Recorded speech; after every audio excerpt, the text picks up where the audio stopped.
Legal, o Felipe já é da casa, Tivemos há pouco segunda tempo participação, aqui, né? segunda participação, e a gente ficou bem feliz por essa iniciativa da Brasil Paralelo. Quem já conhece a Linhagem Geek sabe que nós somos grandes parceiros.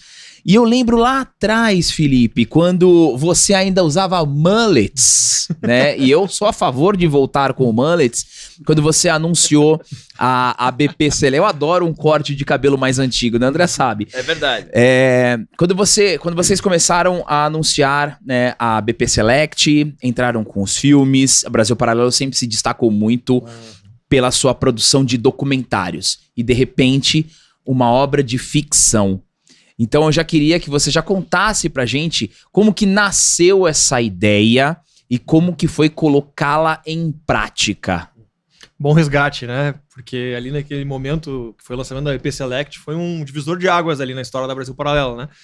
Porque a gente até então produziu os nossos documentários, que foi a forma que a gente encontrou de comunicar determinadas histórias, ideias, que era o que estava ao nosso alcance ali em 2016, quando a gente começou.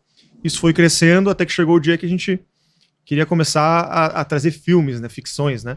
Porque a gente entende que isso tem um poder de disseminação, de penetração, de influência, de criação de imaginário que é muito maior, né? E um primeiro passo que a gente deu foi a criação da EP Select. Basicamente, a gente conseguiu fechar contratos com grandes estúdios e tal e trazer filmes que a gente considerava bons e que não estavam mais tão em circulação no dia a dia das pessoas, né? E aí, naquele evento, a gente faz até uma retrospectiva histórica de como foi o desenvolvimento do cinema, né? Sim. Desde os seus primórdios até o momento que a gente chegou e várias etapas que ele foi passando e tal. Até o momento que a gente chegou, onde a gente tem uma abundância de catálogos e plataformas e tudo mais, mas a gente sofre às vezes também com não saber o que escolher, tem muita coisa que vem com muita agenda política. Playfobia. Exatamente. Então a proposta da episódio veio essa do Play Sem Medo, né? Mas ainda a gente fazer as nossas próprias ficções, enfim, que transmitisse os valores que a gente acredita, e, enfim, né? E o DNA de conteúdo da Brasil Paralelo, ainda parecia um passo um pouco distante, né? Até aquele momento. Porque, diferente dos documentários, uma ficção ela demanda muito mais orçamento, mais tempo de produção, a chance de errar por a gente não ter experiência produzindo ficção antes era muito grande e tal. Então a empresa precisava, digamos assim, criar uma estrutura, um planejamento para que também não corresse o risco de ser o fim da empresa, né? Lançar uma ficção, dependendo de se ela não dar certo, isso já significou na história do próprio cinema. Tem vários casos emblemáticos de produtoras que fizeram filme e depois quebraram, né? Deixaram de existir. Porque é uma coisa que vai crescendo e vai sugando recurso e tem muita imprevisibilidade, por mais que você vá melhorando, assim, a sua experiência é um cenário muito artesanal, né? É difícil não ser artesanal, por mais que você tenha ali uma experiência acumulada e tudo mais. Então, como que pareceu a Oficina do Diabo? Com uma espécie de, na linguagem empresarial, um MVP, né? Que era o mínimo viável, produto viável ali, que a gente achava que poderia se testar enquanto produtores de filmes, de ficções, sem que fosse muito arriscado, muito caro, muito demorado. Então, o Oficina nasceu com a ideia de sketches. Ia ser algumas sketches que a gente ia pegar algumas situações cotidianas que as pessoas se identificam e trabalhar alguns temas ali da filosofia, da teologia, etc., narrado por dois demônios, né, um que está ensinando o outro a como persuadir melhor ali o paciente, né, as pessoas do mundo real.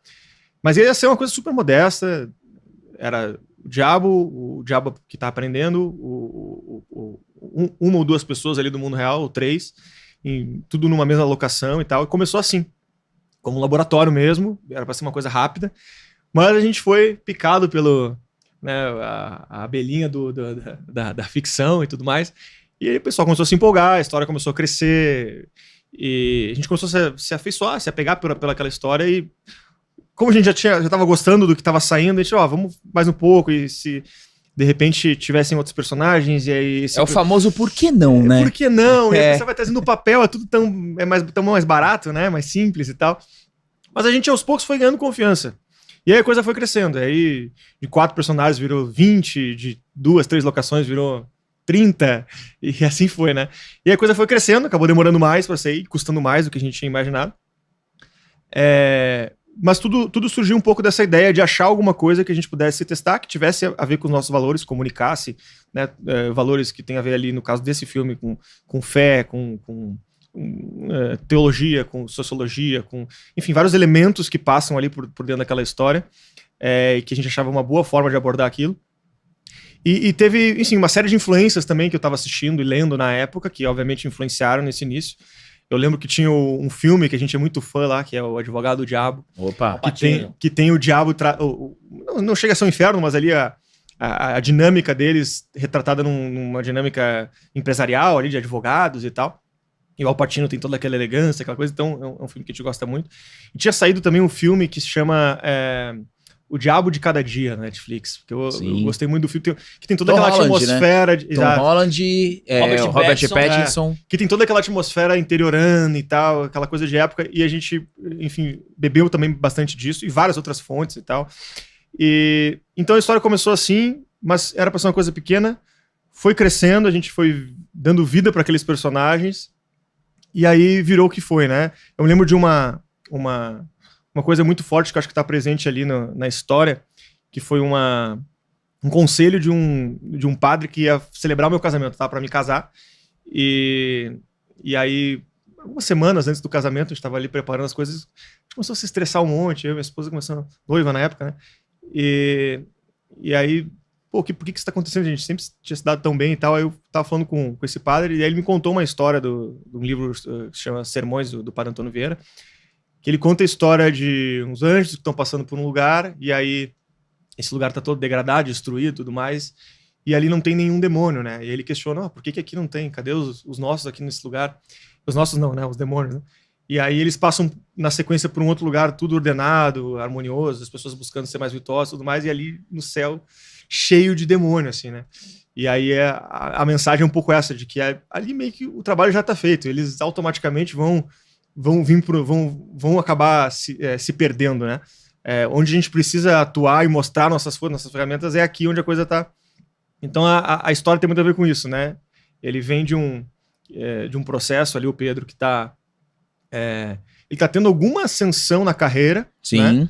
Só que rapidamente ele já se deslumbra, porque ele vem de uma cidade muito pequena, vai para cidade grande, então tudo para ele é novo, é empolgante, então, né, ele acaba se deslumbrando um pouco com aquilo, e aí só que a gente vê que ele tá fazendo isso também por influência de um demônio que tá ali tentando ele. Que, de uma certa forma, ele se passa um pouco, né? Ele aperta demais, e aí o cara gasta todo o dinheiro que ele tinha, perde a bolsa e tal, e ele tem uma grande queda, ele tem que voltar para a cidadezinha da mãe, então ele é obrigado a se recolher e tal. E isso faz com que ele acabe se aproximando de uma vida espiritual, de querer buscar mais virtude e tudo mais. E é aí que os demônios se desesperam, né? Porque isso representa que no fim eles estão lutando pela perdição daquela alma, né? Então, quando ele começa a ver que ele tá se ordenando, é aí que eles começam a ter que mostrar suas armas, e aí a dinâmica do filme ela acontece dentro disso, né? Então, enfim, é uma série de coisas aí, parte de uma coisa, obviamente, também que a Brasil Paralelo sempre quis entrar em ficção, entende que é super importante a gente ocupar esse espaço e contar boas histórias que a gente sabe que não vão ser contadas. Ô, Valerim, uma das coisas que eu falei na crítica, e que eu tava até conversando com o Malé aqui, e eu quero saber de vocês, como diretor. Eu acho que o mais difícil é você visualizar, deve ser, que acho que assim, a mágica do cinema é você falar assim, beleza, vamos fazer um teste pra esse personagem aqui. Aí vem o Malé. Dando um exemplo. Vamos ver como é que ele fica nesse personagem. Aí ele, às vezes, ele não precisa nem falar, você... Putz, é esse cara. Porque o personagem do Malé, assim, é um negócio fantástico. É um casting. Tanto que quando ele chegou aqui, eu fiquei olhando pra ele... Eu até rezei um Pai Nosso quando ele chegou. Eu fiquei olhando pra ele e falei, caramba... É difícil de tão incrível que foi a atuação, papel, tudo ali, que é difícil desassociar. Eu queria perguntar pra você, dessa visão do diretor, quando você viu ele, quando você pensou nele, ou ele fez um teste, e vocês também, o Malé pode falar, a respeito desse papel, você falou, ele tem que ser ele, porque assim, é um negócio inacreditável, cara. Antes de você responder, Vai lá. eu preciso só dar um recadinho aqui pra galera que já tá assistindo e agradecer demais vocês. Este QR Code que vocês estão vendo aqui, ó, este QR Code, eles liberam para vocês 50% de desconto no plano premium da BP. Por quê? Para assistir a Oficina do Diabo, somente assinantes da Brasil Paralelo podem assistir. Vocês fazendo a assinatura com este 50% de desconto, tanto no QR Code na tela, o Tio Gru tá colocando aqui no chat também o link para vocês adquirirem este desconto de 50%. Vocês vão não somente ter acesso à Oficina do Diabo, como todos os documentários da Brasil Paralelo, os cursos da Brasil Paralelo, que são mais de 90, acesso aos conteúdos da BP Select. Então aproveitem esta oportunidade. 50%, se vocês ainda não assistiram, um filme extremamente necessário e importante para o Brasil. A Oficina do Diabo, 50% de desconto neste QR Code aqui. Também quero pedir para vocês deixarem o like, que é muito importante. E agora sim, Felipe, pode seguir. Então, é engraçado porque nesse caso, eu acho que o Malé, ele surgiu antes do filme. Na verdade, acho que a ideia do filme surgiu um pouco por eu conhecer o Malé. Você já conhecia ele antes? Assim, a gente não se conhecia pessoalmente, mas eu já tinha visto alguma coisa do trabalho dele. Porque ele tinha algumas coisas voltadas para artes cênicas e tudo mais, é professor de artes cênicas na Unicamp, né? É isso? Sim. E eu já tinha visto algumas coisas dele na internet e tal. Não como ator, mas falando sobre o assunto e falando sobre outros assuntos de filosofia e tudo mais. E ele também tinha um canal, não sei se era um programa, o que era, mas que ele fazia narrações de algumas poesias. É um canal no YouTube. Era um canal no YouTube. E eu já tinha ouvido várias poesias na voz do Malé e visto alguns vídeos. E eu achava que ele tinha uma coisa muito interessante, assim, tinha uma não sei, eu não sei explicar. Tinha um negócio instigante ali que me chamava atenção. E aí, quando a gente começou a juntar as coisas ali no embrião da ideia de fazer esse filme e tudo mais, de cara veio o Malé. Pensei, cara, isso funciona se tiver o Malé nesse personagem, esse personagem de um diabo professor. Eu acho que combina muito ali com um pouco do que ele me transmitia, assim, não querendo te chamar de diabo. mas parecia que poderia criar alguma conexão interessante ali.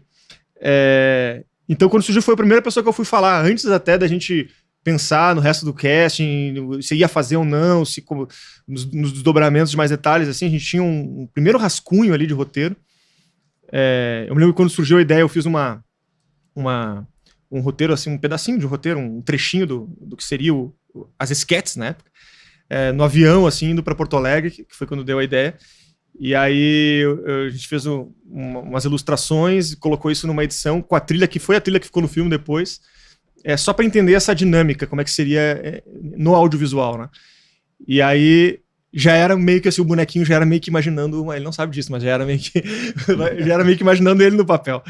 E aí foi a primeira pessoa que eu fui falar e tal, aí a gente trocou uma ideia, ele gostou muito da ideia, e aí topou. E aí surgiu a história. Então, enfim, foi um processo um pouco inverso, né? Porque você tem, aí você testa. Eu nem testei outras pessoas, assim, pra esse personagem, porque meio que acho que foi feito pra ele, assim.